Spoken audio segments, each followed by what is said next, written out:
born in Little Rock, Arkansas. My family came from a place called Cobb County, Georgia, my ancestors. It's still called Cobb County, it's still my name. I am a direct descendant of two people on the Trail of Tears. My father is a Native American, and my mother is mixed Native American. So I have a direct line to land called Cobb County. I was in the Marine Corps for 7 years, and I did volunteer work all the time, so I wouldn't be too macho. And they called me aside for that. So I do a lot of volunteer work, and if I could become a counselor for the guys coming from Vietnam. And they chose me to be a counselor for the guys coming from Vietnam who were they didn't want to re-enter society under the conditions they were under PTSD. So I been the first PTSD counselors they trained me at Oklahoma State University. And then I did PTSD counseling for the Marine Corps. And once I got out of the Marine Corps, I studied, I applied for Chinese Medicine College in Hawaii, San Diego, and I finally went in Santa Cruz. I started in Santa Cruz in 1989, studying at Five Branches Institute, Chinese medicine, and then we had an earthquake in San Francisco in 1989, and it shut down my school.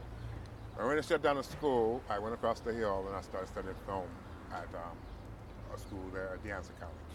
While the school was shut down, it was supposed to open up in a couple of years, so I just started studying film.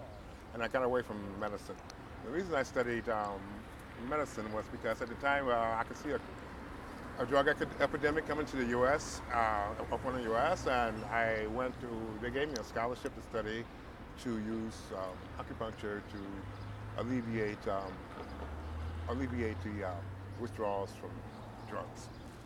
And back then, there was one guy in Brooklyn doing it, and here, this is what I went to school for. I mean, that was my main purpose for going there, other than being a doctor. The one word, if I chose it, would be love. And it's a universal word.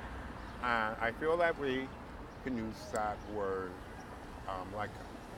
even though I'm a religious person, I'm not of any religion, but I do respect all the religious teachings. And Christ, he taught us that one word, love. It's a real powerful word that he taught us a long time ago. And I think that once the power of it comes to appreciation in the world, creation, it would be a good thing, love. And love amongst all people. And all of us are brothers and sisters. Every one of us. No one, except the ones who oppress others, they're just haven't evolved. And that's just how I feel. I don't dislike them or anything. I just feel they haven't evolved yet.